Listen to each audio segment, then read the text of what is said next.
আচ্ছা, মহাদেবকে তো আমরা সবাই দেবাদিদেব হিসেবেই জানি, তাই না? মানে তিনি অজন্মা, স্বয়ম্ভূ, তার কোনো শুরু নেই, শেষও নেই। কিন্তু এখানেই একটা দারুণ মজার ব্যাপার আছে। জানেন কি, আমাদের বিভিন্ন পুরাণে তার জন্মের কিন্তু বেশ কয়েকটা গল্প পাওয়া যায়। শুধু তাই না, তার বাবা মায়ের নাম পর্যন্ত উল্লেখ করা আছে। তাহলে ব্যাপারটা কি দাঁড়ালো? সত্যিটা আসলে কোনটা? চলুন তো আজ মহাদেবের জন্মের এই রহস্যের জটটা খোলার চেষ্টা করা যাক। এটাই হলো আসল প্রশ্ন যা আমাদের ভাবিয়ে তোলে। একদিকে বলা হচ্ছে শিব অনাদি অনন্ত অজন্মা, আবার অন্যদিকে বিভিন্ন শাস্ত্রে তার মাতা পিতার উল্লেখ পাওয়া যাচ্ছে। এই যে একটা পরস্পর বিরোধী তথ্য, এটাই আমাদের আজকের অনুসন্ধানের কেন্দ্রবিন্দু।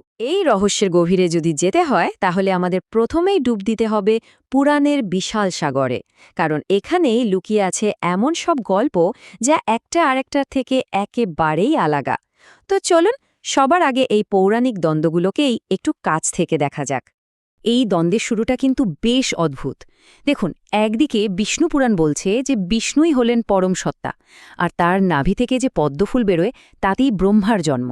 বেশ, কিন্তু অন্যদিকে শিব পুরাণ যা বলছে তা একদম উল্টো একটা ছবি তুলে ধরে। সেখানে বলা হচ্ছে বিষ্ণুর জন্ম নাকি হয়েছে শিবের হাঁটু থেকে। মানে ভাবুন, দুটো প্রধান পুরাণের বক্তব্য একদম 180 ডিগ্রি ঘুরে গেল। এই যে দুটো একেবারে বিপরীত কথা, এখান থেকেই তো বিতর্কের জন্ম, তাই না? ব্রহ্মা আর বিষ্ণুর মধ্যে যখন শ্রেষ্ঠত্ব নিয়ে এই বিতর্ক একেবারে চরমে, ঠিক সেই সময় ঘটল এক অবিশ্বাস্য ঘটনা। তাদের দুজনের মাঝখানে হঠাৎ করেই আবির্ভূত হল এক বিশাল অন্তহীন আলোর স্তম্ভ, আর তার সাথে শোনা গেল এক দৈববাণী, যা তাদের অহংকারকে এক নতুন চ্যালেঞ্জের মুখে ফেলে দিল।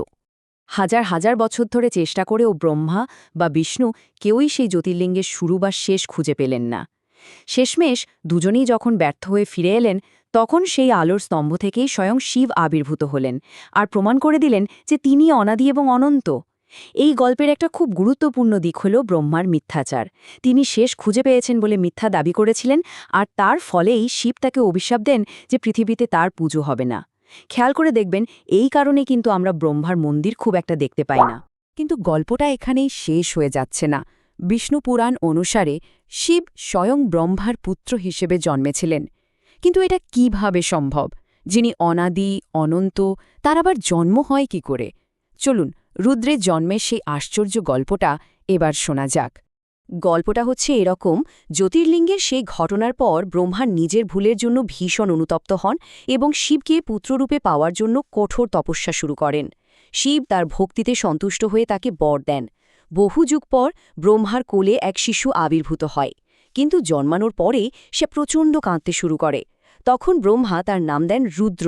এই রুদ্র শব্দের অর্থ হল যিনি রোদন করেন বা কাঁদেন। এই রুদ্রকেই কিন্তু শিবের বাল্যরূপ বলে মনে করা হয়। এতক্ষণ আমরা যে দুটো গল্প শুনলাম, সেগুলোকে ছাপিয়ে যায় শ্রীমদ্ দেবী ভাগবত পুরাণের এক ব্যাখ্যা। এই পুরাণটা আমাদের এক সম্পূর্ণ ভিন্ন, আরও গভীর এক সত্যের দিকে নিয়ে যায়, যা কিনা এই ত্রিদেবের ধারণারও ঊর্ধ্বে। শ্রীমদ্ দেবী ভাগবত পুরাণ আমাদের সদাশিব নামে এক পরম সত্তার সঙ্গে পরিচয় করিয়ে দেয়। ইনি হলেন সেই নিরাকার পরম ব্রহ্ম, যার থেকে সব কিছু তৈরি হয়েছে। আমরা কৈলাসপতি মহাদেবকে যেভাবে চিনি, তিনি হলেন এই সদাশিবেরই একটি সাকার রূপ, যিনি দেবী পার্বতীর স্বামী। তার মানে এখানে শিবের দুটো রূপের কথা বলা হচ্ছে, একটা হলো নিরাকার আর অন্যটা সাকার। এই তত্ত্ব অনুসারে ব্রহ্মা, বিষ্ণু আর মহেশ্বর, মানে এই ত্রিদেবও কিন্তু সর্বোচ্চ নন। তাঁদেরও ওপরে রয়েছেন পরম পিতার সদাশিব এবং পরম মাতা প্রকৃতি, অর্থাৎ মা দুর্গা। এই আদ্যশক্তি এবং পরম পুরুষ মিলেই ব্রহ্মা, বিষ্ণু এবং রুদ্রকে সৃষ্টি, পালন এবং সংহারের দায়িত্ব দিয়েছেন। ভাবুন তো একবার, সৃষ্টির শুরুতে যখন আর কিচ্ছু ছিল না, তখন শুধু ছিলেন সদাশিব আর তার শক্তি মা দুর্গা।